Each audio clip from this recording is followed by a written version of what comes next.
નમસ્તે. આજે હું બનાવવાની છું અડદિયા પાક. એક બાઉલ કાજુ, એક બાઉલ બદામ, એક બાઉલ પિસ્તા, એક બાઉલ ગુંદર લીધો છે.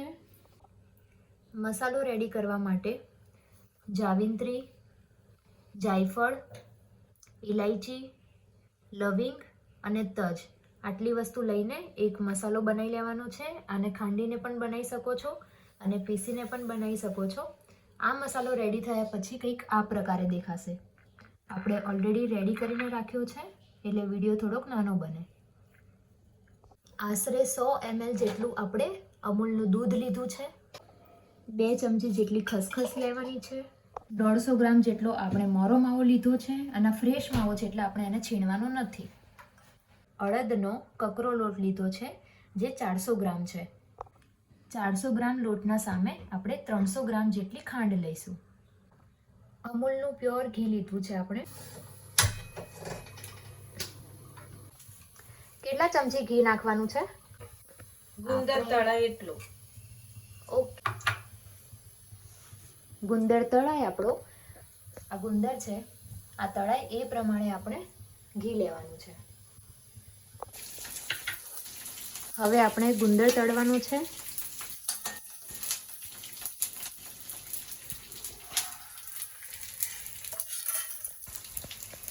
આપણું ઘી તપી જાય એના પછી આપણે ગુંદર તળી લેવાનું છે.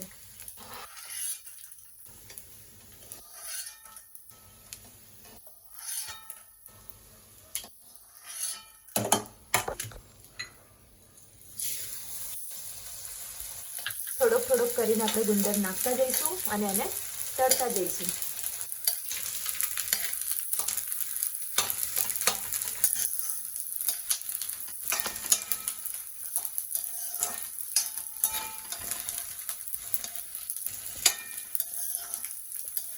ગુંદર થોડોક ફૂલાઈ જાય ત્યાં સુધી આપણે એને તળવાનું છે.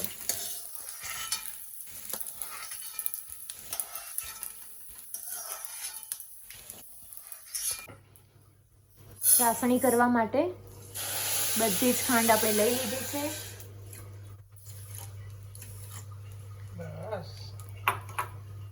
ખાંડ ડૂબે ત્યાં એટલું જ આપણે પાણી નાખવાનું છે, વધારે પાણી લેવાનું નથી. લોટ શેકાવા દઈશું અડદનો.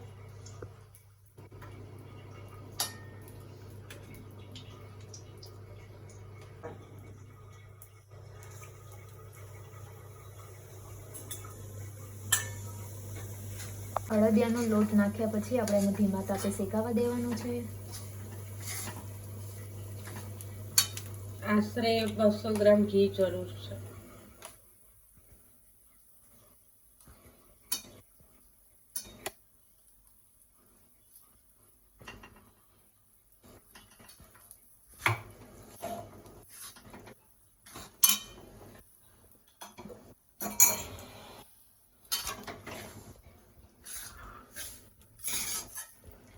એક સાઈડ આપણી ચાસણી તૈયાર થઈ રહી છે અને એક સાઈડ આપણો લોટ શેકાઈ રહ્યો છે.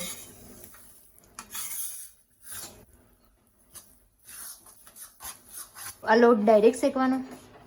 ના, ધાબો દેવો પડે પણ આપણે ડાયરેક્ટ જ શેકીએ છીએ.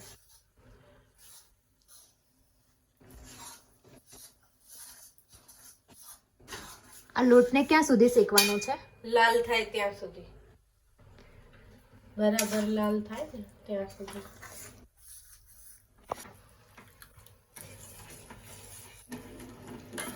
આ ચાસણીમાં કોઈ એવું છે નહીં કે 2 તારની બનાવો કે 3 તારની બનાવો.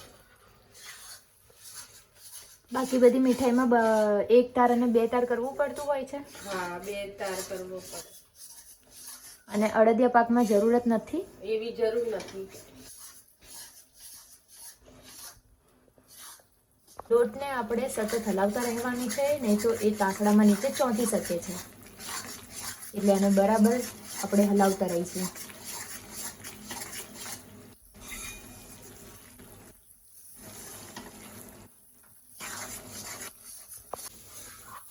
લાલ થવું.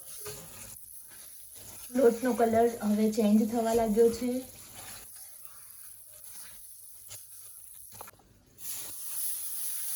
થોડુંક દૂધ લીધું છે આપણે.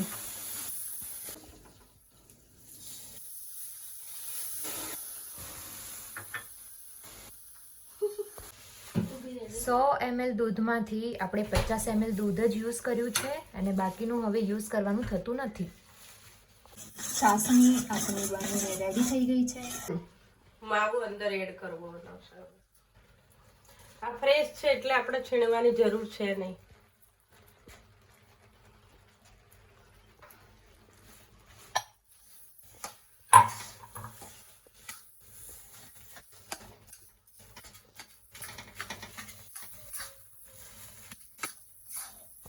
માવો અને લોટ બરાબર રીતે મિક્સ કરી લેવાનું છે. બદામની કતરણ આપણે નાખી દીધી છે. એના પછી હવે આપણે કાજુ નાખીશું. હવે પિસ્તા.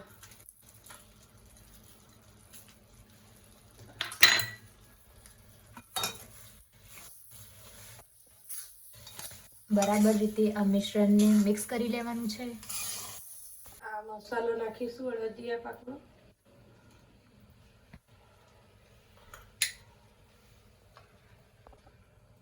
જરૂર મુજબ આપણે ઘી લેતું જવાનું છે.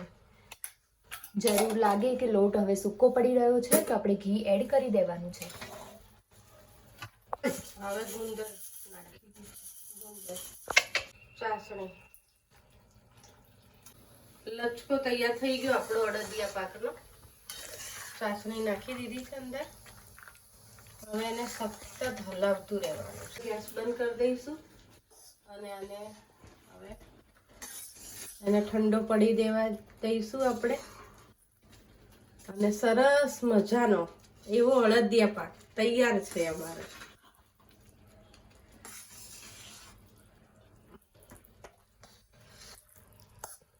જેમ જેમ અડદિયા પાક આપણો ઠંડો પડશે તેમ તેમ ઘી પણ એનું છૂટું પડવા લાગશે. હવે આપણે થોડી ખસખસ ભભરાઈ દઈશું. આ સરસ મજાનો આપણો અડદિયા પાક રેડી છે.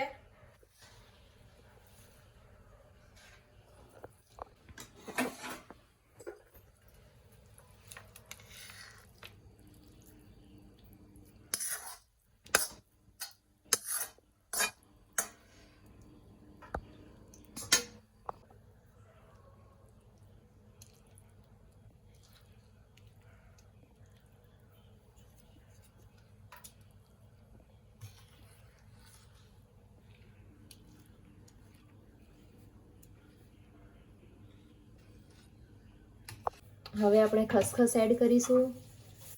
અંદર તો આપણે ઓલરેડી નાખી જ દીધી છે પણ આની ઉપર પણ આપણે નાખી દઈશું.